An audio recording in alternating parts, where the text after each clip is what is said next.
Hello, everyone, and welcome back to the Eto Comic Cast. I believe this is number 21, if we've got our numbering correct. No one corrected us last time, so I'm going to say it's number 21. Happy 21st, everybody! We can drink now in America. Yeah. We made that joke last time.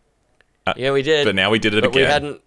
That's right. Yeah. We followed through. Yeah. We set it up, and we knocked it down. Yeah. That's what we did. Yeah. Yeah. None of us have COVID this time. Did we have COVID when we last recorded it? Or was that the other podcast? I think we did, because we comic cast and spoiler chatted. Yeah, that's right. There was a big weekend. None of us have COVID, but one of us has a bit of a sore voice. Yeah. Just because Sydney's currently doing a Melbourne weather thing where it just changes hour to hour, and I think it's messed up a lot of people's bodies. Yeah. So, it's hitting me. So. Yeah, and Melbourne's finally had a sunny day for the first time in 4 weeks. Pretty good. Yeah. We've had weirdly sunny for a bit and then much later not. Sunday was amazing. Yeah. Yeah. Sunday was beautiful, and then Sunday afternoon was just torrential storm. It was awful. Not great. Yeah, gross. Not Crazy. great. Lots of rain, lots of floods. Speaking of places that have been flooded in the comics, Wakanda. Hey. We'll get to that later. But we are... It's a good link, though. Yeah. That was a good segue. That was one of my better ones. Yeah.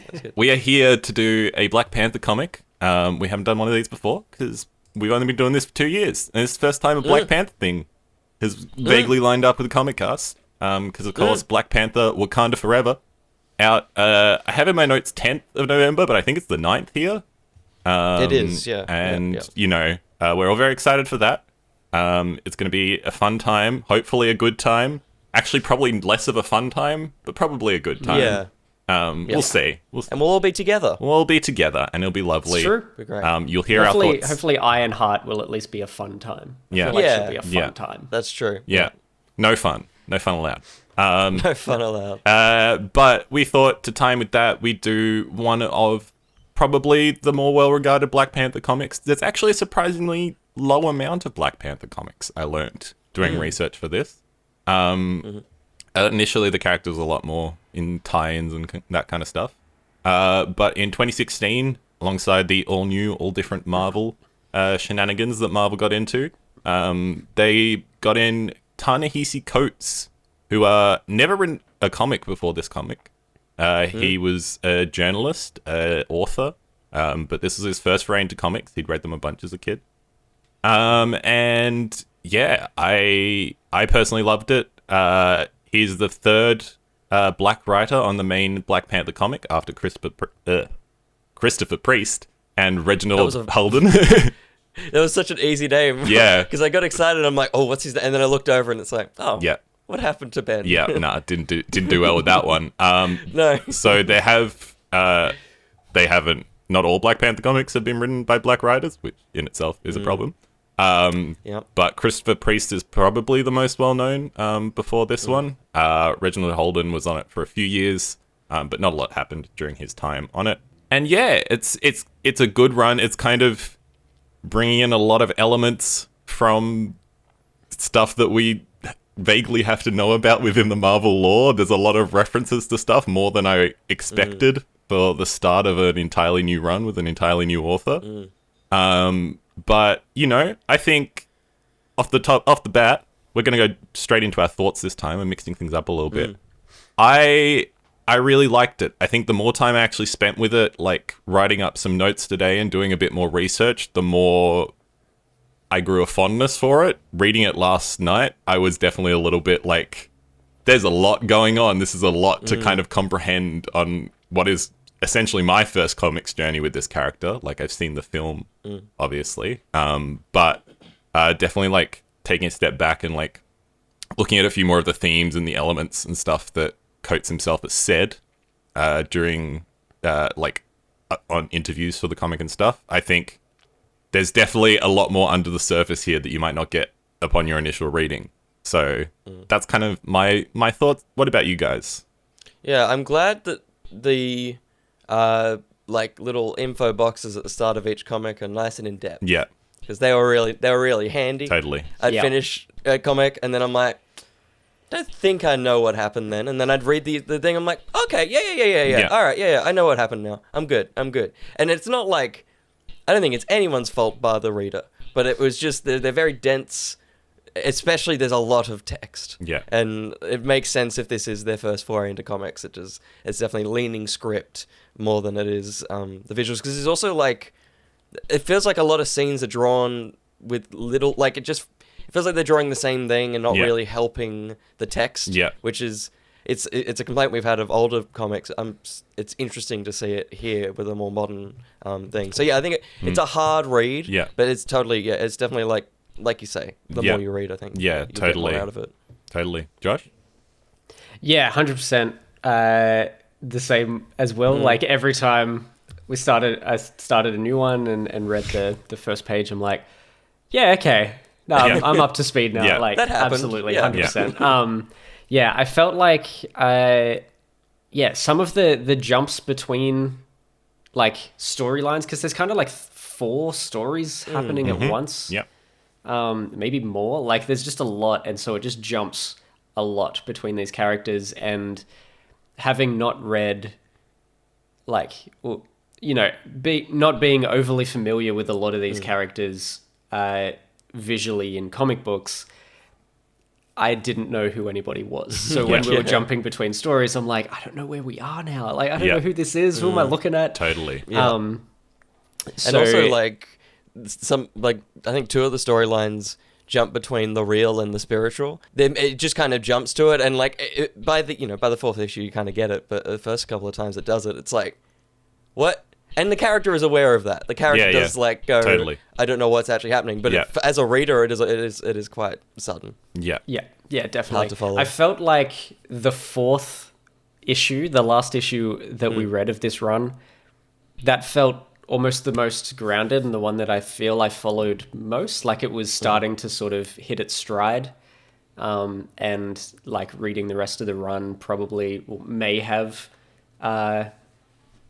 maybe more easily followable, I guess. Yeah. I don't know. But yeah, it just felt like all the pieces that they wanted to place together with different characters meeting other characters and forming alliances and things like that. I felt like that happened in issue 4, and then we're like, all right, we're gonna go now. But that was the end of our run. Totally. I think just on that, I think the reasons for it are largely twofold. I mean, they're like deeper, but like 2 main reasons. One of them is the cultural significance, which, let's be honest, we are 3 white people. We cannot speak to that as well. And so I will just touch on that. I've got like comments from Coates and stuff about that in here. But that's something maybe we're not as versed in, which means that certain things in the book might not have as much cultural significance for us, which is fine. Yep. And then there's the other side of it, which is like the comicsy lore side of it, which we probably can speak to a bit more. And I think part of, again, it's been a branching theme across a lot of these comic casts recently. I feel that part of what a new writer has to do on any comic book is work out what they're going to bring in from previous runs and what new foundation they kind of have to create. And I think a lot of these first few issues, while I can tell Coates is a fantastic writer, he's kind of having to set that groundwork of like, okay, what happened? Like, what has happened? What am I keeping within the lore of Black Panther and Wakanda? Because, important to note, this is right after Secret Wars, which basically was like a hard reset for everything, but then kind of wasn't, because then I think Coates mentioned it. He was like, all the writers were like, well, I can't just not acknowledge that there's history. So it's like kind of trying to juggle what elements of that history to bring in. And then also kind of starting your own foundation and being like, okay, what is the Wakanda I want to create? Like, I have a bit more license to do that. What characters am I going to bring in? What themes am I going to focus on? That kind of thing. And I think that's a lot to do in like the small space of time he's trying to do it. And I think you guys are totally right. By the 4th issue, it kind of starts coming together and it makes a bit more sense. But yeah, definitely, I was also reading it at like 10 p.m. at night, and I was like, this is a lot for me to comprehend. I think I bought the first 5 or 6 issues when it came out and I think I read the 4. And so like going into it, I was like, oh, I wonder, because I can't remember much of it, and as I'm reading, I'm like, yeah, no, there's no way this is going to stay. Yeah. I'm not surprised that I'm going into this pretty blind. Yeah, totally. Even having read them only 6 years ago. Yeah. But there's a lot there. I haven't briefed you on this, Josh, but do you have a plot summary ready at all? If not, that's okay. I do. Okay, wonderful. Wonderful. As well as I could get together. Yeah. Also using issue 5's Nice. Yeah, blurb. good. Very good. Nice. Yeah. So we'll see how that goes. So some of the citizens of Wakanda are rising up against basically the government, their leadership, under the leadership of two people, T2 and Zenzi. T2. Both new creations for this. Cool. There are some ex-Dora Milaje fighters, Ayo and Annika, who are, I think they're like lovers, right? Yes. Yeah, there's a romance. Yeah. Yeah. I can't remember if it was before this comic or if that's an entirely new thing for here, but yes, they are. Cool. Yeah, so I can't remember which one, but one of them didn't follow protocol and was put in prison and was going to be executed. The other one stole some special superhero-y outfits and broke her out and then gave her one of the outfits, and then they became a superhero duo called the Midnight Angels. Cool name. And then Very cool name. it's pretty cool. And then by the end of issue 4, they have teamed up with T2 and Zenzi, and the rebels that are rising up against the leadership. Shuri's dead, but also not. Yeah. Maybe. Her mind is traveling through some sort of other dimensional plane of existence, where there are Wakandans, past, present, and future, just sort of existing. And she's being guided by a spirit that kind of looks like her mum, but isn't her mum. Yeah. I barely followed anything. There's a little, yeah. So this is one of, okay, I'm going to bring in little bits of history every now and then. So this is one of the bits where it's like, there is the previous knowledge that needs to be had here. So we've kind of been through a bunch of cataclysmic events before this, which I like what Coates has done here and trying to use that as like, this has stoked unrest within people because they're not taking care of our country and stuff.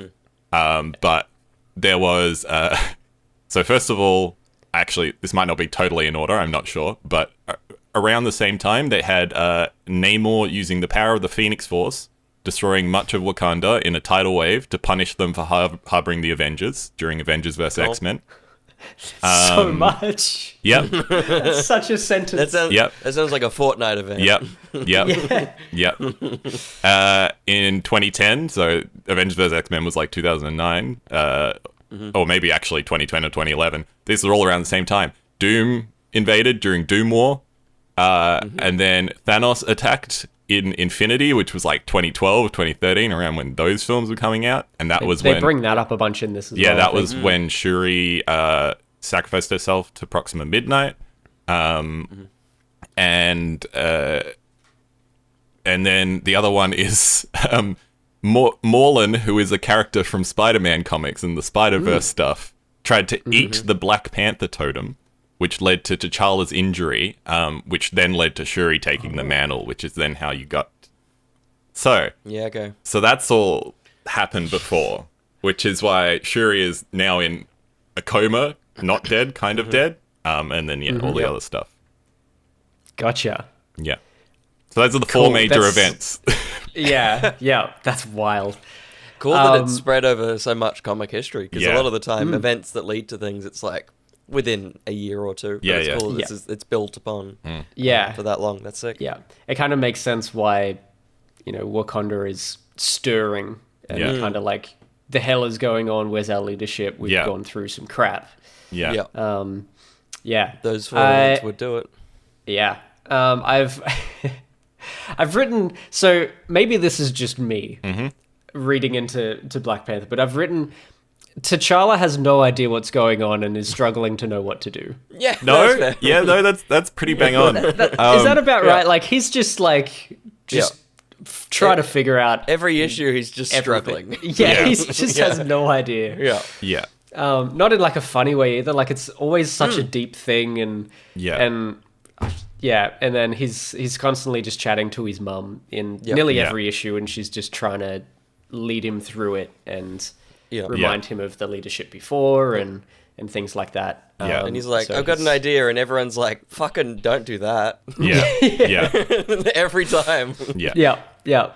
That's it. That's all I've got. That's the plot summary for this. Yeah, that's the plot summary. This series. Yeah. So I think jumping off that, the character of T'Challa is like probably, I'd say, quite different to. I mean, Chadwick Boseman did his own complete portrayal of that character that I think is pretty separate from these comics. So it's not even probably that fair to compare it to that. But the character of T'Challa is different to like previous versions of T'Challa within the Marvel comics. When Coates was comparing himself to Christopher Priest run, which Christopher Priest run was basically like the first comic to really bring in the idea that Black Panther wasn't the only black superhero within Marvel Comics by expanding Wakanda, bringing the Dora Milaje, Zuri, who's Forrest Whitaker in the film, and all those other characters, like the supporting cast of Wakanda. Yep. That was good. And so that was kind of focused upon a king. He was the king of Wakanda, but he also happened to be a superhero. And what Coates wanted to do was kind of flip that on his head and be like, he's a superhero who is reluctantly a king, and he's dealing with the fact that he doesn't really want to be a king, and he's never wanted that at all. And he's suddenly kind of been thrust into this environment where that reluctance is really coming back to bite him in the ass. So he is kind of having to answer for his citizens for all those things I mentioned earlier that we talked about. And conversely, Shuri is kind of... Coates wanted to point out that it's like not just the citizens of the current world you live in, which is what T'Challa is dealing with, but Shuri is having to deal with the consequences of their failure of ruling with the ancestors as well. So it's the history and the kind of current day that they're dealing with. So it's kind of, it's super interesting because it's a lot about like this entire comic, like reflecting on it today. I didn't really click with me when I was first reading it, but it's basically a commentary on collapsing monarchies and how monarchies have a place in this day and age, and whether they do at all. And I think the fact that like the Dora Milaje itself is like split from T'Challa, and he doesn't really have that support network around him that like in monarchies you often see so many characters like so many people surrounding the figurehead to protect them and stuff. And when a revolution happens is when you started to lose those people surrounding you. And I think it's kind of, it's interesting seeing that portrayed not only in a comic book in this fictional environment of Wakanda, but also in a black monarchy. Like most of the monarchies we know about in our world are very white European colonial, and kind of having that story told by like black creators and stuff within this environment is really interesting and kind of brings in different elements of that history, which I think is really cool. Yeah. Yeah, no, that was very succinct. It was very good, Ben. Yeah. It was. I said words. There was a moment. There was a moment just on T'Challa, not really wanting to be a king. I think it was maybe the end of issue 3 or at some point in issue 4 when he's just talking to his mum and he's like, I've sacrificed everything for these people. And she's like, no, you haven't. Yeah. You haven't dedicated yourself to these people at all. You just want to be a superhero. Yeah, totally. I did like that moment of just like harsh love. Yeah. Totally. Yeah, for sure. I also, I just think like it's interesting your plot summary is so short because there's not a lot in these 4 issues and yet it's so dense at the same time.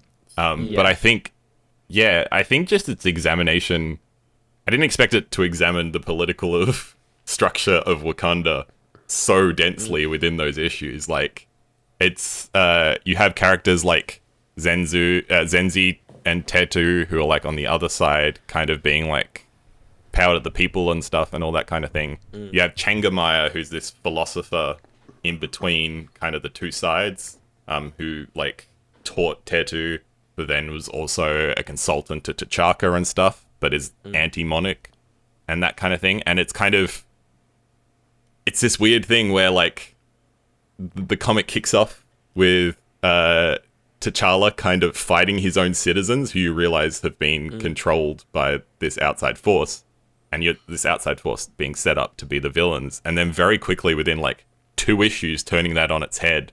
And like Tetu in particular is like kind of made out to be a bit of a shit dude. But like the Dora Milaje that kind of splinter off and talk about like joining with him and stuff, and even a moment with Zenzi when like she uses her magical powers on T'Challa and sends him to like the spirit realm, and he's kind of got to fight off stuff. It's very much get into that gray area of like, I'm reading a Black Panther comic, but like, am I rooting for him? Like, is this actually the world you want to live in? Is like, as I said earlier, does monarchies have a place in, I guess this culture, but also like the world today? Super interesting. Josh, you got anything? I don't want to make Will talk too much. I really don't like this. Like you said, it's such a dense comic, but it's dense within the couple of storylines that are in there. Yeah. And it's just like, it's so hard to pull apart parts of them to discuss them. Totally. There's so much in there. Yep. Like we were saying beforehand, Will and I are not political boys at all. So probably like a bunch of this was just flying over my head, potentially Will's as well. Like it's just like I can't speak to much of this. But I do like grey stories, and it definitely has that aspect for sure. Yeah, sure, like even within the 4 issues we read, it really does end in a way where no one is good. Yeah, totally. There's no sides yet. Yeah, it's not very clear, which is awesome. Yeah, totally. There's actually not much Black Panther. No, it's really not. It's like which is like not even half of it. I feel. Yeah. No, like that's why it feels weirdly like as I'm reading, I'm like, wonder how much they could potentially take this whole story for the movie. Like obviously Namor is in the new thing, but like it feels like a lot of this may just be the movie. I think. Yeah, I was gonna say that. I think. Have we done it again? Done it again? Have we accidentally picked the perfect comic? This comic again was one of those like comics that came out as kind of like alongside the film, so to speak, but didn't like it wasn't a tie-in to it or anything.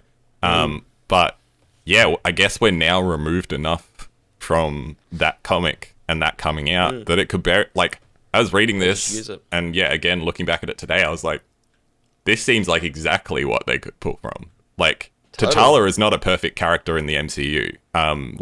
He has his own hubris and stuff, and I think them being able to pull from this and be like, again, literally Thanos attacking Wakanda happens in the MCU. It exists and already. like decimates Wakanda, and like there's also like the global outreach thing that could go great but could also go wrong, like that kind of thing. I'm trying to find the name, but the two Dora Milaje that broke off. Oh yeah, Io and Io, because Io is basically Anika. Io and Okoye are like the two front runners of the MCU Dora, so they've already got that character very available. So and there's totally Anika is there, and I'm pretty sure I think they're gonna do some kind of story with those characters as well. From what I totally. Yeah. Midnight Angels, hell yeah. Yeah. But I hope they just wear as cool as the outfits are in this. I kind of hope they just wear the Dora Milaje because it's fucking cool. Yeah, it's cool. Like the stuff in this is like cool for a comic book. Yeah. But I think it would look real. Like no matter what they did in the movie, it'd look a bit shit. Yeah. It'd either look too Iron Man or like I think maybe like a white with like black trimming and stuff of a like an alt Milaje. color combination. That would be pretty cool. That would be but not an armor. You don't need an armor. It's cool. No. Although I think my favorite thing in it. I was just gonna say that. I was gonna say the weird stick throwy thing. Was that your favorite thing? No. I was gonna say like whenever they're having discussions, it's always it's just black with the red highlights of the. Oh yeah, totally. Yeah. No, I was like, there's just no facial detail. It's just like you can see what's happening. I was gonna say I was gonna shout out the art. Again, the artist for this run. It's in my notes. Give me one sec. Where is he? Brian Stelfreeze. He is a African American artist, and I think it's really interesting taking in the art of these comics compared to any other comics with black characters in it, because so often I feel like, I wouldn't say the detail is lost in their faces, but people have, like, white people probably more familiar with drawing white people and like looking at white people.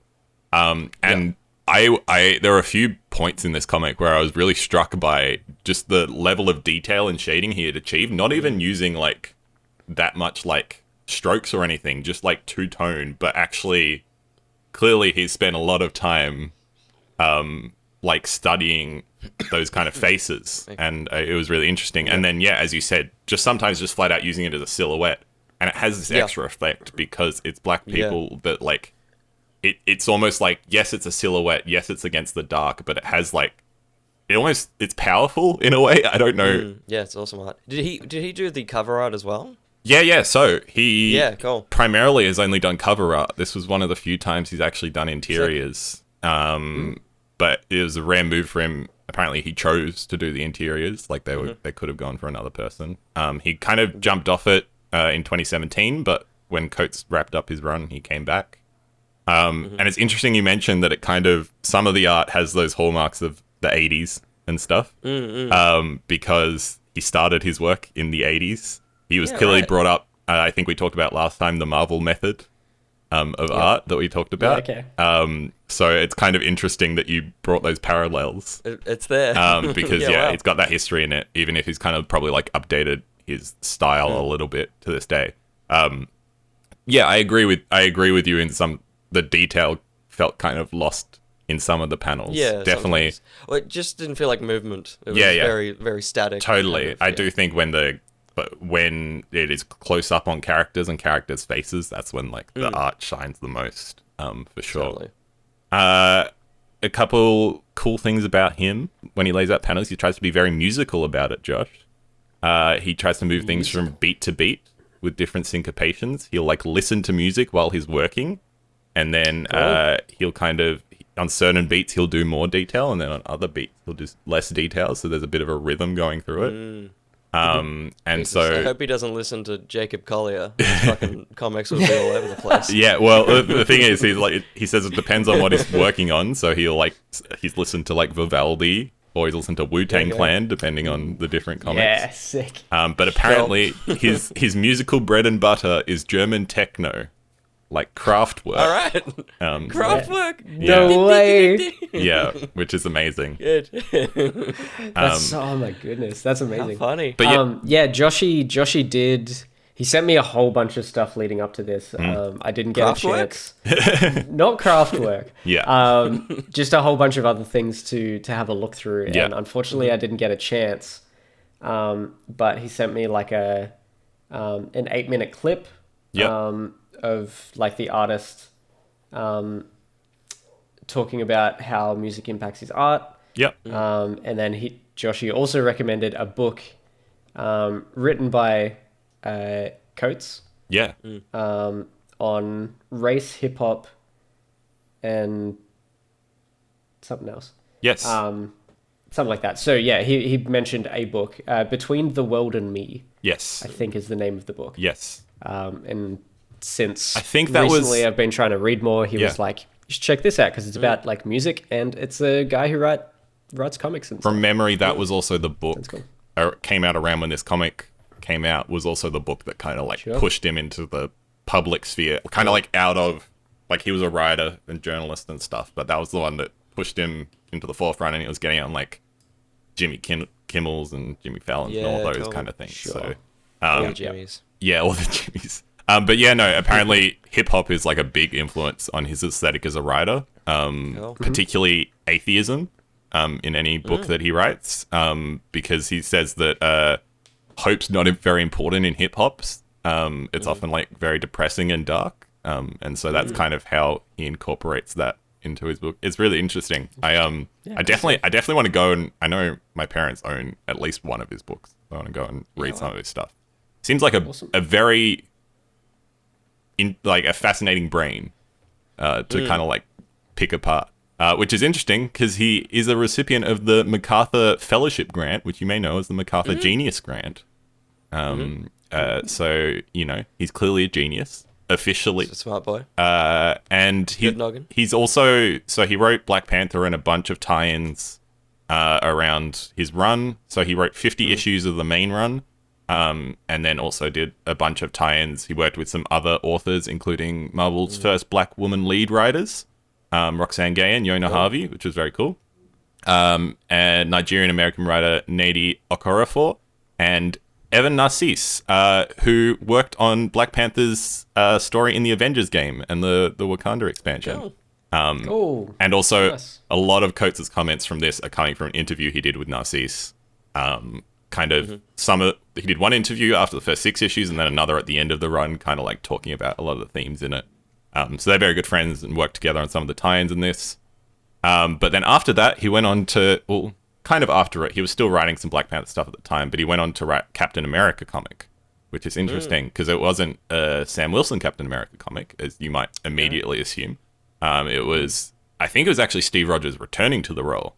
Wow. And he said, when he was asked about it, he said, writing is about questions for me, not answers. And Captain America, the embodiment of a kind of Lincoln-esque optimism, poses a direct question for me. Why would anyone believe in the American dream? Basically, he's wanted to like get his own voice in there of it and like kind of take away the repetitive stories that you've been hearing from all like the Captain America creators and be like, why would we believe in this dream when America is so inherently flawed? So also want to go back and read that run now. That was from 2018 through to last year. So for him to be like, what a wonder, like if it is the return of Steve Rogers, what a perfect timing for that. Yeah, totally. For it to not be like a triumphant thing, but an actual question of, do we need this dude? Yeah, totally. We mentioned that there's maybe not a lot more for us to dissect or discuss off the top of our head about this comics. But we do have a bunch of viewer comments. You guys have written in as well again, which I think is fantastic. Surprisingly, a lot of you, considering we did not give you much turnaround for this one. No. And with some good comments, which I'm excited to get into and hopefully maybe kind of sparks a bit more discussion for us as well. So, to start off with, we'll go through them each one by one again. Does someone else want to take Joshy this time? I always take Joshy. Joshy, take Joshy. Oh, man. I just remembered how Joshy writes. Yeah, welcome. All right, here we go. More philosophical exploration, than superhero comic. I've already stumbled. 3 words. 3 words. Those are normal words, Josh. Yeah, I know. They're not, alliteration or anything like they're he likes not to do. Christopher Priest. No. Okay. Coates writes not just to world build and add layers to both Wakanda and T'Challa, but to explore the complexities of a society so nuanced as to be allegorical to our own. Full stop. He's done well. Yep. It's a full stop. He did it. Beautifully elegant in prose and profound in exploration, Coates elevates the comic medium to lofty heights while plunging deeper into Wakanda's faults to create not just an aspirational ideal like Priest's Run, but the multi-layered experience this nation always deserved. Coates challenges the reader to think grander, more intensely, and more provocatively. Enhanced and lifted by Still Freeze and Co's artwork, this comic is literature humming with contemplative importance while also eerily serene. You know what? That was good. That's good. That's good. I think that's his best. Yeah. His best paragraph yet, Josh. Yeah, that was good. Crushed it. Yeah, I give that 7 Absolutely. out of 9 paragraphs. That's pretty good. Excellent. Yeah. Yeah, that was great. Agreed. Yeah. Coates draws from existing culture while imbuing the world with all that came before in this fictional land and stewarding it into its next chapter, course-correcting rougher elements like the Dora Milaje into more dimensional material. Only the beginning of Coates' story, bookended by Still Freeze's art, this run promises to be mind-changingly magnificent. Wow. High praise from Joshy. Yeah. I rate the Black Panther 2016 1 to 4, all of the questions out of all the easy answers, because there's many questions and few easy answers. that equals more than 100%. Nice. Nice. The thing I did want to touch on there, you mentioned the Dora Milaje kind of being turned into more multi-dimensional material, and that was something that Coates was pretty insistent upon doing, because while they are female warriors in the comics, and like that in itself, I guess, has been a monumental thing for society to get its head around, that women can fight. He definitely still felt that his literal words were that they were accessories to T'Challa, who were extensions of his arsenal, and they existed solely for the service of him. So he wanted to give them more agency, empower them as women, and to him, like the way he wrote them, he was like, they'd just seen their queen die defending the country, failing to defend the country, essentially. Like T'Challa treating with Namor, who had previously flooded their entire country, and just kind of reassuming power after Shuri had died. So they had a lot of reason to be frustrated with their king and their rulers, and I think Io being sentenced to death was kind of that final straw of being like, we can't do this anymore. Although apparently they had, the Dora Milaje had kind of like rejected T'Challa before this comic had started, so there was, the seeds were being laid in the story even before that. So Cool. But yeah, no, I love the portrayal of the Dora Milaje. I definitely hope they kind of pull upon that a little bit in the movie. It's very interesting. Yeah. Totally. Yeah, cool. Josh has also listed his favorite issue cover and panels. He said, favorite issue, this is one long narrative. I love all 4 issues equally as they feel like part of a building cohesive whole. Not a favorite issue. That's You cheating. didn't pick one. Cheated. Yeah. How could you? My favorite issue is the fact that you made a bad choice. Yeah. That's Will's my issue. issue. You have an issue. Yeah. Favorite cover, Scotty Young variant for issue 1. I feel like I remember seeing this one as well, and a bunch of them. I feel like this may have been kind of a series across Yeah, at the time. Lots of Scotty Sort of Youngs. like cutesy little drawing of Chibis. Black Panther, very chibi, Yeah. with some yarn. And Joshy has written, that cover is spinning quite the yarn. Sorry if I cat anyone by surprise with the pun. Sometimes you just have to pounce on the opportunity. Good. No, You made no. Will cringe, which is good. Yeah. Downvoted all of your other writing this episode. Yeah. Done. How It's dare you. over. Joshy loves his Scotty Young as well. Yeah, And yeah. Scotty Young in Marvel Snap, bunch of cards with Scotty Young art that you can get in there. Oh, It's nice. got a young card. Yeah. Yeah, cool. Yeah, just You play just it, a it makes dude. all the other Just- Yeah. cards smaller. Yeah. Yeah. And he said, favorite panels from issue 3, the weight of Wakanda present and leering at T'Challa as he has a number of kingly issues in his head, reflecting what weighs most in his mind as the city is overlaid with his reflection. Nice. Yeah. It was And very cool. it's just a image, literally as Josh described, of a city, the golden city of Wakanda.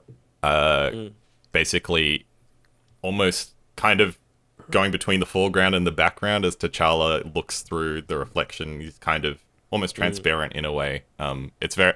I took a screenshot of this one as well because I was like, wow, that's like poetic or something. I'm not an artist. I don't know the words, but that's cool. I also like that the Wakanda in this, which makes sense because the game definitely goes comic based more than MCU, but the city in this is very much the Avengers game. Totally. Wakanda. Yeah. The golden city, preferably to the tech heavy city of Yeah. the MCU. Yeah. sure. Totally. I think I like. I'd say personally a bit more the way the Wakanda in this kind of marries the opulence, the gold, like monarchy vibe with the technology, because it's not like it's devoid of that vibranium technology. It's still very much an aspect of the comics, but it's better at marrying those two things together. I also, I think someone will bring it up in a bit, but there's a map in this which kind of lays out the entirety of Wakanda and all the different regions and stuff. And I'm kind of, obviously they had to set up Wakanda itself within the MCU, but I kind of would be really interested to kind of look in a bit more into those different areas within Wakanda going forward, rather than just like the city itself, because we know they exist in the Black Panther movie. You have the Jabari lands and stuff, and it'd be cool to kind of link into that. Just on the Jabari thing, it was very weird reading this comic and having the Jabari still be like very evil. Yeah. The man-ape Yeah. guy just being like truly a bad guy. An actual, yeah, Yeah. totally. Yeah. And I was like, Winston Duke's not like that. no, he's a very nice man. No.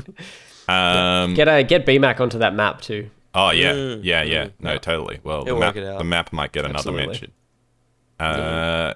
Will, do you want to take the next one? We'll go right to left. Oh, Yeah, actually, yeah. do you want to Go, do any? Is your voice good No, enough? I'll take Okay. this one's shorter as Okay, well. It's yeah. not too bad. This one comes from Dub Days. Dub Days. Ta-Nehisi Coates' 2016 Black Panther suffers somewhat from the curse of assumed knowledge. Fair. Who these people? What these events? If you haven't read earlier comics, it may be a struggle. That aside, Coates does a solid job of demonstrating a realistic relationship between a king and his people. That's cool. That's an interesting read on it as well. Yeah. Loved by some, hated by others, held accountable for everything that goes wrong. The side plot with the Midnight Angels was frustratingly separate from the main plot in this arc, but it appears that will change in the future. Totally, yeah. It's setting up all the chess pieces for One thing the rest of the arc. I guess. couldn't work out. There was like a thing that a phrase that kept popping up. Oh gosh, it's not coming to my head at the moment. But it was like written in fire on the ground, and then it was in like blood. Yes. On the guy's stomach. No one man. Yeah. And I was like, are they doing that? Are they like committing arson and stuff, or is that the other yeah. people? It seems like Yeah. it's them. Very Yeah, because interesting. I feel like one of them said it first in their first discussion when they broke one of them out, or when they were talking to the Queen Mother Interesting. about everything that was happening. I feel like Yeah, okay. she may have said to the Queen Mother, like, no one man. She basically quotes Kanye West, no one man should have all that power. Yeah, totally. Yeah. Clock's ticking, I just count the hours. Well, Yeah. he is inspired by hip hop. Yeah. Maybe not as good to be inspired by Kanye West these Yeah, days, but maybe that's a not very so much. Not recent these occurrence. Yeah. Yeah. That's a big change. Yeah. In the, yeah. The But song okay, that makes stands. sense. This song works for this particular series. though. Totally. Yes. Yeah, totally. This song is also in Black Adam. Oh, that's a shame. Yeah. You've seen it? I was Maybe singing that's along. where it can belong there now. Yeah. Sorry, Ben. You've seen it? I saw it last week. That's yeah. disappointing. Yeah. Anyway, move on, Will. Now Ben will never see it. Oh, no. I mean, it's true. He will never be able to see it.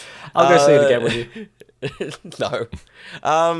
The sample of the future. Steel Freeze, or Stealth Freeze, who has oh my god. Stealth Freeze, who has a supervillain's name, by the way. Yeah, fair, yep. Provided art that was visually appealing, with characters you can tell apart, unlike last month. Very true. But otherwise not overly memorable.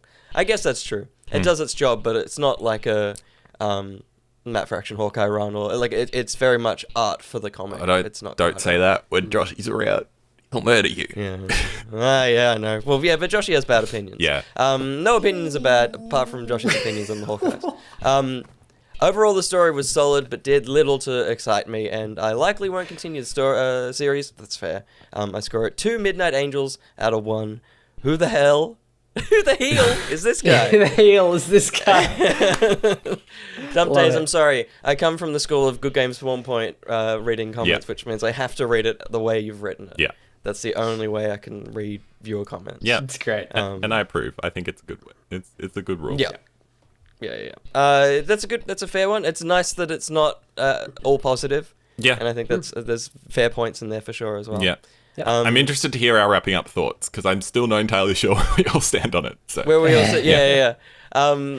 Favorite cover wise, Dumpsay says, this is my favorite cover, the Negative Space exclusive variant of issue number 1 by John Tyler Christopher. That's very cool. It's very MCU. I feel like that could be a poster for the first Black Panther film. It's just purple neon. Yeah. It's, I did like in some of the shots. I think one frame in particular, I was really taking notice of Black Panther's suit, and I think at one stage he gets hit by something, and it's got all of that sort of outline to it. And I'm like, that's so interesting. Like, did someone else come up with that, like that outline and that exact design of where it stores the kinetic energy, like in the movie, and then everyone else has to draw that exact pattern later, or do they just get to come up with their own cool pattern? Yeah. Because the kinetic energy was original cool one. to the movie, right? Yeah, Because that I saw was it, the in first saw it time in this run, and I that was like, happened. man, that's a short turnaround because there's like 1 year between these. Yeah, but totally. Yeah, Yeah. cool. Favorite panel, and this is my favorite set of panels from issue number 3. As a Marvel Comics geek, I love the acknowledgement of past events, as we talked about. Continuing tradition, we've also got a picture of Gatsby reading Black Panther. Yeah, Very nice. Cats reading cats this week, which is cool. very good. Last Very week good. it was cats reading bats. Now we're reading cats Yeah. reading cats. Yeah. Very nice. And the panels is all the 5 events we mentioned earlier. Doom, Yep. Morlun, Namor, Thanos, probably another one. All kind of together on one page in a little Yeah. flashback, which is very cool. Yeah. And it's That also was the during art style. Sorry, go. I was just going to say that was during the. I didn't really understand this, but it was during an exposition from a tree.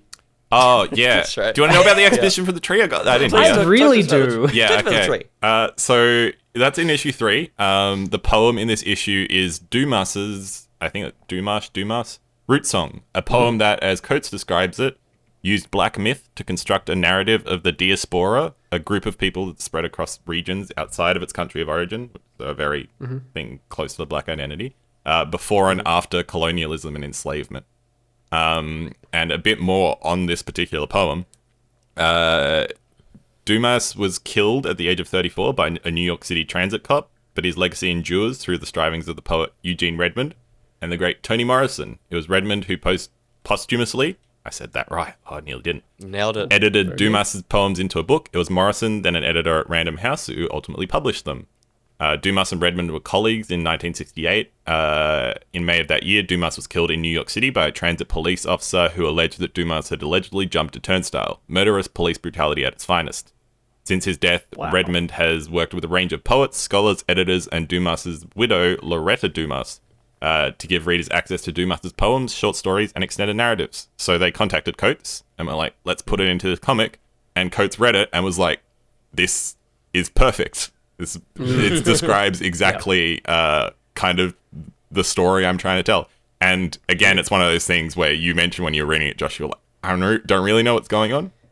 I was the same. But then when you kind of go back and read through the pages and understand it with that context, that's like, yeah, no, I totally get where it's coming from. But it's like, Yeah.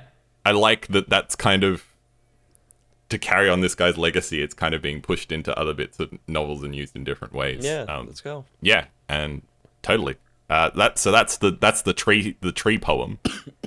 There you go. Yeah, cool. Yeah, it makes sense. Like, now I've got that context, I'm even more surprised how well it fit with Yeah, the totally, imagery. totally. And, like, I thought because there was a followable narrative there. I thought it was written for the thing, like fully. Yeah. But yeah, That's kind of what I assumed as well. Just a cool, exposition from something. Just an interesting, like they created their own lore for Wakanda, like a spiritual story yeah, for totally. Wakanda. But the fact that that is a real thing written by a real dude, Yeah, awesome.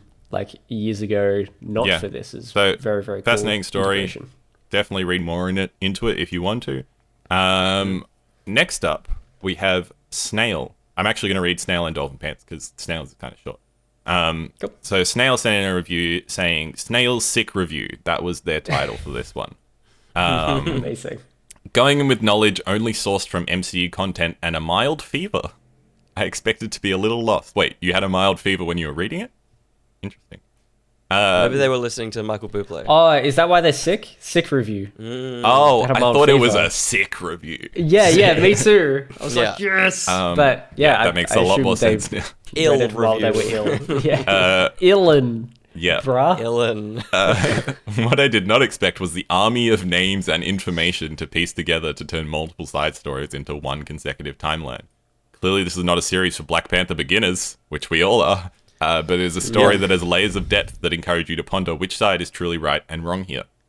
With all that aside, the art was a glorious spread of colour and shading, and by far my favourite part of this series so far. Every panel clearly showed what was happening and who was there, even if their name escaped me. I could always tell what party I was observing. I'm invested in where this story goes, but it is a read, I shall say, for a day where I have brain cells to spare. Score, That's fair. and also favourite panel, two beloveds embracing in the firelight. and it's Io and Annika with the silhouettes, as we mentioned earlier. Yeah, So good. very So nice. good. And then Dolphin Pants. This episode of Dolphin's Comments is not brought to you by your local library because it didn't get to me in time. But hey, they still have the books. I love that you use some of your word count on that, Dolphin Pants, every time. I appreciate it. That's a good point. Going into this, I don't think I've ever read a solo Black Panther comic before. My only familiarity with the characters from the MCU and Earth's Mightiest Heroes. I'm glad I have that knowledge because coming into this without it may have been a struggle. Thank goodness for that character graphic in issue 2. Yes. I enjoyed it. I just struggled to keep up with all the characters, and that's on me with my lack of familiarity. I really can't say much because I don't really know what happened in that. I would love to know some other better Black Panther starting points. The answer to that question is there isn't really any. That's the interesting thing with this character. It seems so integrated, like especially this. If the rest of the runs go off this, they seem so integrated with what's happening in the entire like Marvel universe at that point in time. And from what I've read, Christopher Priest suffers from like the same kind of thing because he had a lot of history with like the Fantastic Four and Avengers before that. And even going forward from beyond this, it's just Wakanda becomes an intergalactic empire after this. That's basically where this eventually leads to. So it's like, this is probably one of the best starting points. And even then, as we've established, a lot of stuff to pull from. It's a bit of a struggle. Yeah. Rating is 300 named characters out of 4 issues. Good. Good. Favorite issue 4 seemed to be really amping up, so I'll do that one. Very fair. Favorite cover, issue 1 variant by Felipe Smith for Black Panther's 50th anniversary. And it's Black Panther in the background and all the Fantastic Four in front of him, because that's where he originally appeared. So very cool. Yeah, cool. And Favorite little fight, because that's how every comic character is ever totally. introduced. She-Hulk as well. Favorite page is one for @BMac. It a map. It's the map. It a map. It's a good map. It's a good. Here's the thing. BMac's made it his brand to like maps. I'd like to say that I've also liked maps for a long time. I'm also a map lover. You're the flag boy. Okay, I'm flag boy. There's a flag on here. There's a flag on this map. There's a flag on that map. It's true. Talk about that flag then. How you feel? It's a bit small on my screen. It's an alright flag. I don't know. It's the panther inside the circle is like I don't like that it's right. You don't like icons, do you? Well, no, I don't hate icons. I don't like how it's kind of clashing up against the side of the circle. I feel like it's getting muddied within the red line. There's a lot going on there. But the map also a great map. Good map. It's a good map. Very good map. Very good maps. Wakanda surrounded by multiple not real places like Niganda, Azania, Mahanda, and Canaan, which, Josh, you'll note this, is an actual... That's a place in the Bible. That is a real place. But it's not where Wakanda is. I don't believe so. No, Canaan is... But also Wakanda is not where Wakanda is. So Canaan is supposed to be in like the Middle East, right, in the Bible, and then Wakanda in this is next to Lake Victoria, which is that's near Kenya and Democratic Republic of Congo in the middle of Africa. So it's all a bit weird, fuzzy wuzzy borders, but basically none of the places around it are real, but it's in Africa, which is real. So read into that what you may. Yeah, so Canaan is like north.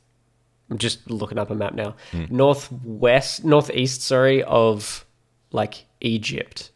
There you go. From what I can tell. Yeah, so not where this is. No. It's like Canaan has like Jericho and Jerusalem and stuff. Yeah, cool.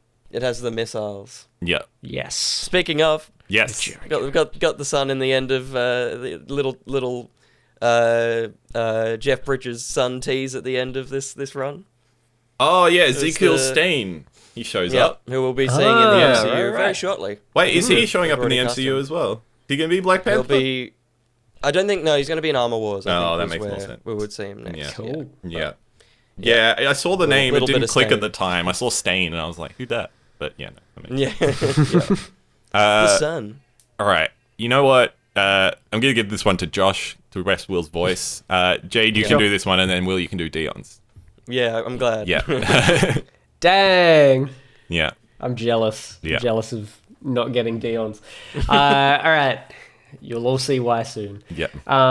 Jade, some really nice art, in brackets, the silhouettes with the tech paint lines. Yeah. But I'm on the fence about the story. More interesting is the discussion this comic inspires. True. Yes. This discussion about whether monarchies have a place in our modern world, exactly what Ben was saying, is actually a fascinating one that I've been hearing more of, mostly in the context of fantasy novels written by Black authors. Popular media has a tendency to glamorize those in power, but given the negative impact of empires on indigenous and historically persecuted peoples, should you glamorize royalty in fiction? Especially where the fiction centers around people who are not exclusively straight white men. Yeah. Yeah. Similar to what I said earlier, but Jade maybe put it a little bit more succinctly. Yeah. It's not a conversation with an easy answer, as Joshi was mentioning as well in his review, in his rating. Definitely no easy answers in this.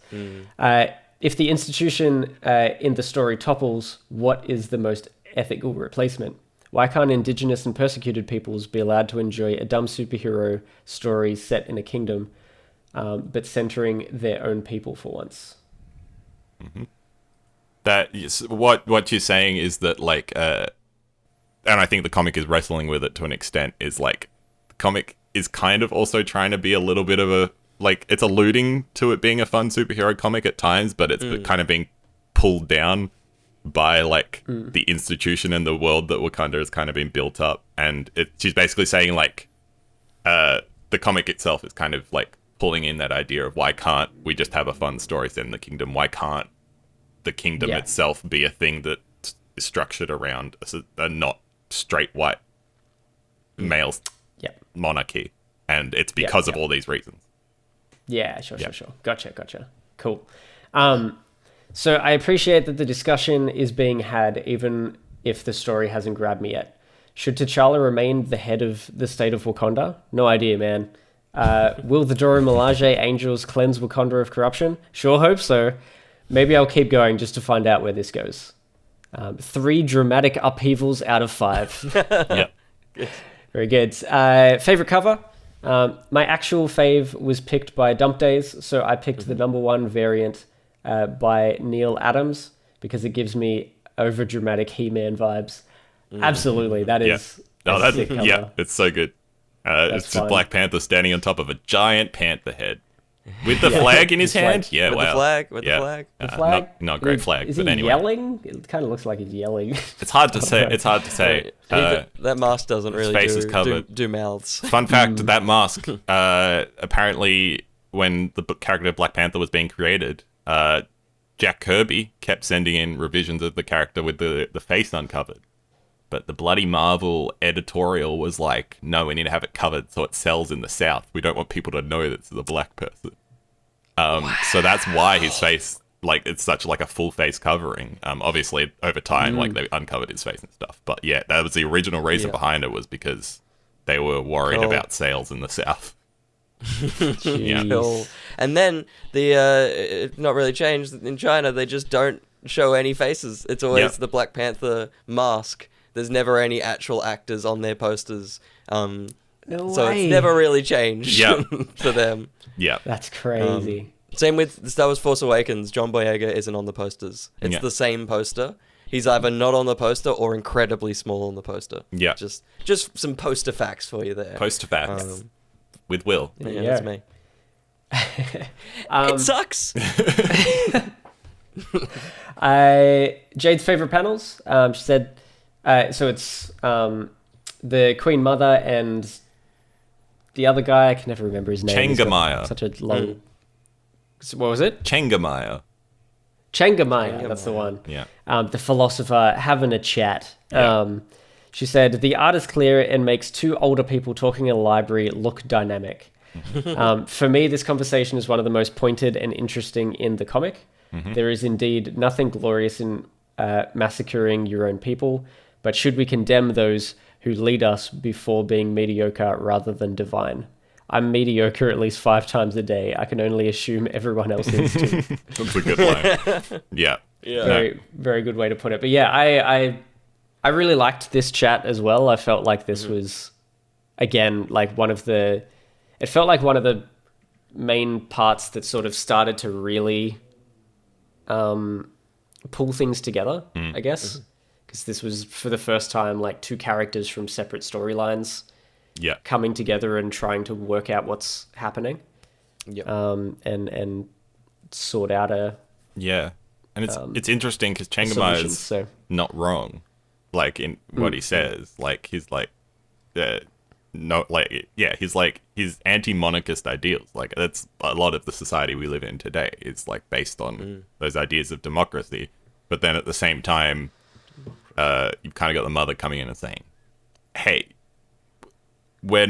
this wasn't necessarily our choice, but we're doing the best we can, and can you criticize us for not, like, Wakanda is supposed to be this exceptional place, but, like, no one could be that exceptional. Like, even if we aspire to that, it's hard for it to ever reach that. So yeah, I think it's a fantastic conversation. A lot. We've got a little picture of it in our document. That's a lot of text there. Can't remember what it all says, but it's a. Yeah. And the other thing that I wanted to mention is it's just 6 panels, but she doesn't really sit down for long in this conversation. She's standing, then she's kind of sitting, then she sits for like 2 sentences, then she's back up, in and out. Was it worth sitting down? Not sure. No. I love the first panel that Jade sent through of this as well, because it's a mid sitting down man who's also talking. Yeah. But I just love, like, he's pulling at his pants to lift up his the parts of his ankles as he sits down and stuff. It's like, man, it's such a good mid shot. I remember just looking at this for a while. As Jade says, it's a good job of making it look dynamic, and obviously it's like alluding to a larger conversation being had, but it's just funny to look at in isolation. Yeah. And I loved at the start of this conversation too, when she first walks in. This is where his face is covered and stuff, and he looks quite ominous. Yeah. But she walks in with a lot of her, guards and things looking out for her. And he says something like, what have I done? Yeah. Essentially, like, why are you here? What have I done? You must be mad at me for something. Yeah. And she says, no, why can't 2 friends just have a conversation? And he said, well, they can, but there isn't just 2 of us. Yeah. And totally. it's just like, that's great. Playing it's the like, power dynamics again of the whole thing. It's like... Totally, yeah. There's even more I could go into. The book he's reading from, in the philosopher's scene, like when Tetu first comes to him, is John Locke's second treatise, and that's all about men being equal and the concepts of democracy that we have built upon today from like 17th century, and the idea that no one, literally no one man can have all that power and all that kind of thing. So there's a whole... that's the entire foundation of his beliefs is clearly based in that. Kind of cool. Again, didn't notice that until Joshy mentioned it in the notes he gave me, and then I was looking back, reading through this, and I was like, oh my good. Ta-Nehisi Coates, good writer. Who would have thought? Yeah. Alrighty. Crazy. We'll round us out with Dion, and then we'll round out the podcast. I feel like you've just damaged your voice more. Yeah. I lubed. Dion says,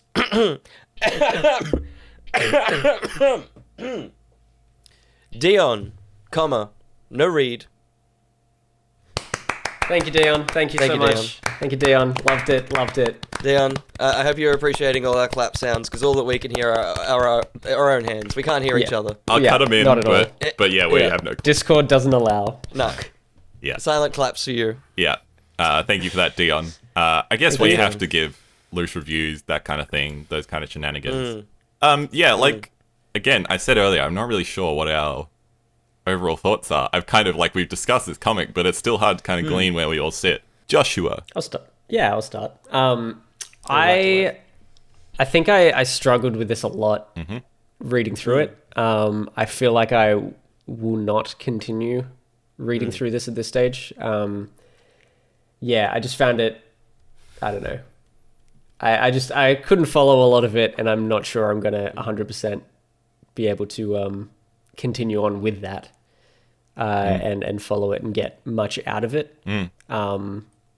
So yeah, Unless the film is just this comic, in which case this is just expanded reading for the film.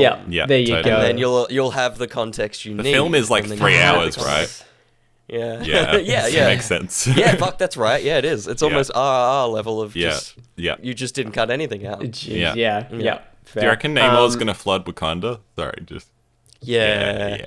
Gotta happen, right? Yeah. Because wasn't it there a would be mention... A little flood. Yeah. Wasn't there a mention in Infinity War? There were that, in like, Endgame, there were earthquakes in the ocean. And Black Widow's like, do you need help? And Okoye's like, it's a fucking earthquake. We'll deal with it. Leave me alone. Yeah. Cool. Score? Sorry? Score? Oh, man. I'm so bad at these. Be funny, Josh. Be fun. I gotta be funny. Improvisation. Come on. Let's go.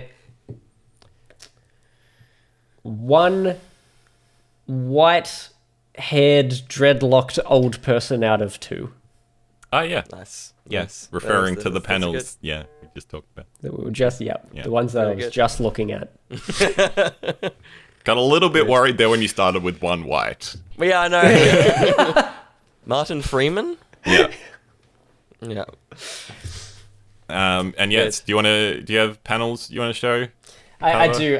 There was one, I still have no idea what was actually happening at this point. I don't know who this character is. I don't know at what point, whether it was in the real plane of existence or not.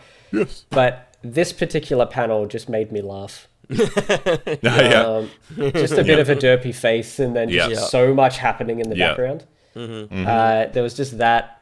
And then there was a shot, I think of Tetu with his kind of plant power things that he had or whatever, which we barely mentioned and I barely realized existed. But I think he was talking about, I think he was like he was a student of the philosopher and I think he was looking for more because he found a lot of people, weren't really following good philosophies and stuff, and they were cheating each other and stuff like that. Yeah. So we went to find more. And at one point, after he develops his powers and things, he ends up grabbing a man at this stage. But honestly, it kind of just looks like he's tickling the dude. It's not.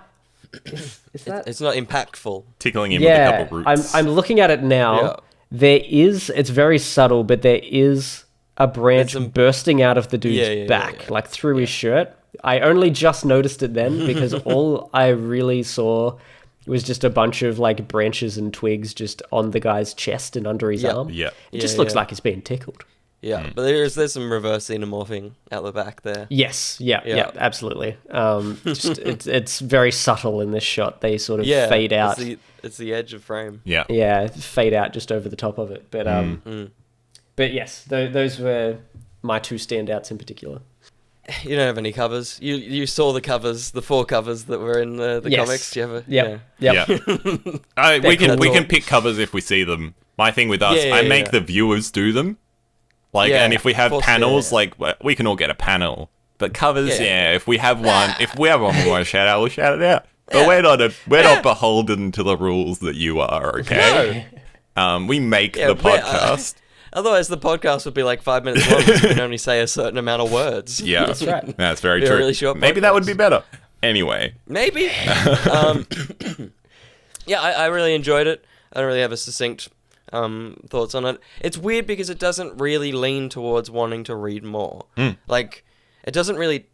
The elements that it teases that it's going forward is obviously the greater discussion that it's wanting to have, which is cool, but in terms of, something driving you to buy another issue of a comic, it's not, big.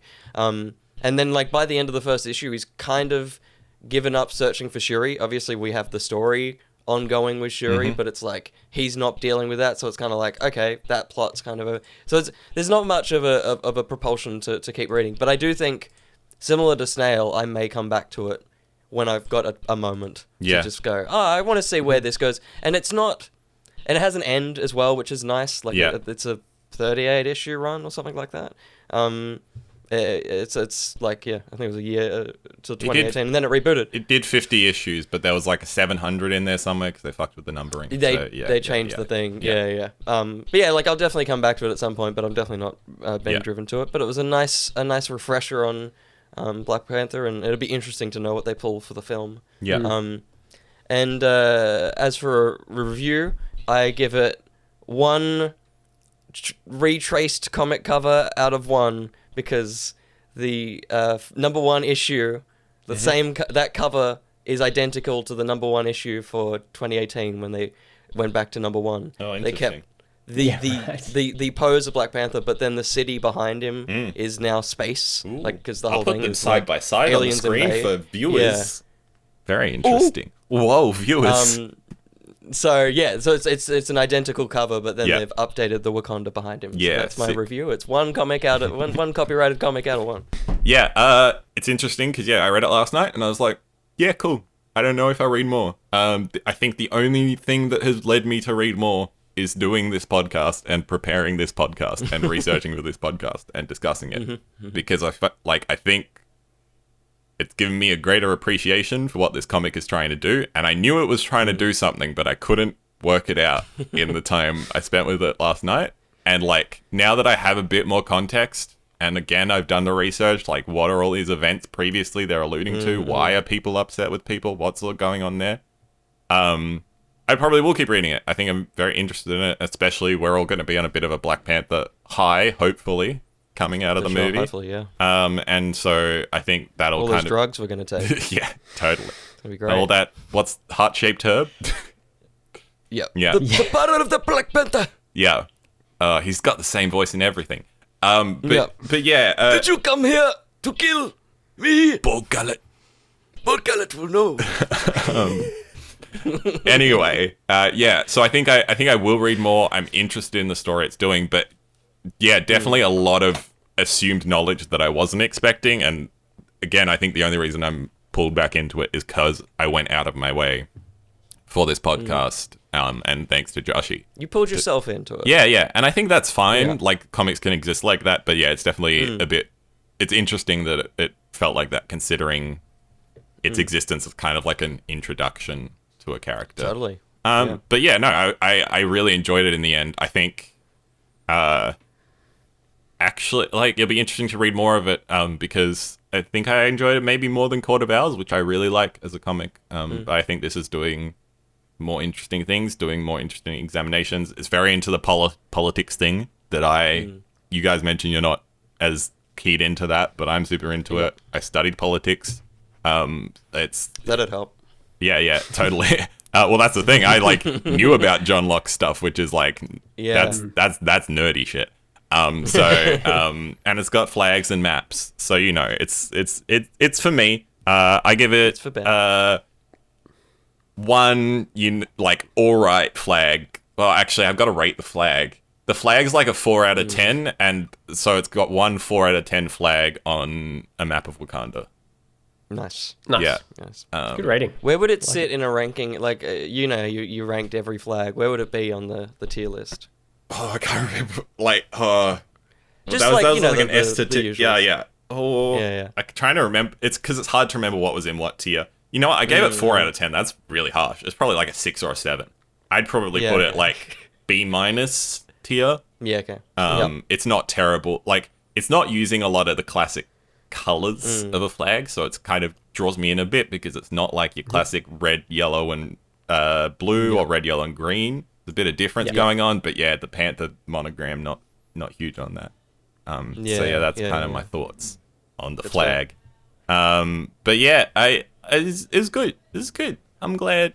Oh, I have to have a favorite panel, don't I? Do I? It's my rules. No, you don't. I don't know. Hold on to the rules. Well, I do. Yeah. I do really like this though. When that is cool. Zenzi, I think is her name, sends Black Panther to kind of like a spirity area, and it's very cool. Yeah, very, very nice. Very cool colors. Almost like a negative. Good green and blues. It's the one thing that it's like a lot of this comic looks pretty similar across the whole thing, but it kind of pulled me out. I was like, ooh, that's cool. That's been our Black Panther comic cast for this month. I I enjoyed talking about this comic with you guys. A lot of interesting conversations to be had. Potentially, we'll have more of them in the Discord if some of us continue reading this, because definitely super interesting. And maybe with the movie as well. We'll see going forward. It's out very soon. Hopefully you see this before the movie comes out. Fingers crossed. And it is November. There's only one more month in the year, which is December. And we decided we'd do something a little bit different. Josh, do you want to describe what we decided we'll do for the month of December? Sure. Nothing is happening in December. Literally in terms of nothing. Releases of stuff. Yeah. So, and the only thing is, Guardians, but as Will said to us, we're getting a Guardians movie next year, so we don't want to double up too close together. So we're basically just going to read whatever the hell we want and then bring it to each other and have a chat about it. So it'll mostly be, I assume, just us having a bit of a discussion about our individual, readings that we do. But you guys are absolutely, of course, more than welcome to choose something and have a read in the Discord. But I think, I reckon let's keep each of our readings a surprise until the point. I have an idea from each other and from the Discord as well. I have an idea of what I want to read, because have a bunch of comics that I haven't read through. Bags behind me right now because I just moved. So yeah, I'm kind of cool. Excited to chat about that. A fun little mix up to the format. I'm kind of cool. Heard it here first. Ben's kind of cool. Self-proclaimed. But yeah, no, it'll be fun. Mix it up, and if it works, we might incorporate it into when we do more comic casts in the future. Maybe like a little smaller version of it or something would be cool. That's good. But yeah, so that's what we're doing next month. Thank you, because we're not going to be doing viewer comments again this year. Thank you for all your viewer comments throughout the year. They've been fantastic. Absolutely. We did have to start cutting them down. Joshy. But like as always, you guys contribute a lot to the podcast and make it into a very cool thing. So I think we're very grateful for that. It sparks further discussion for us, and I think that's awesome. And we'll chat to you next month for the final comic cast of 2022. Dear God, absolutely, the year's nearly over. Oh my God. Thank goodness.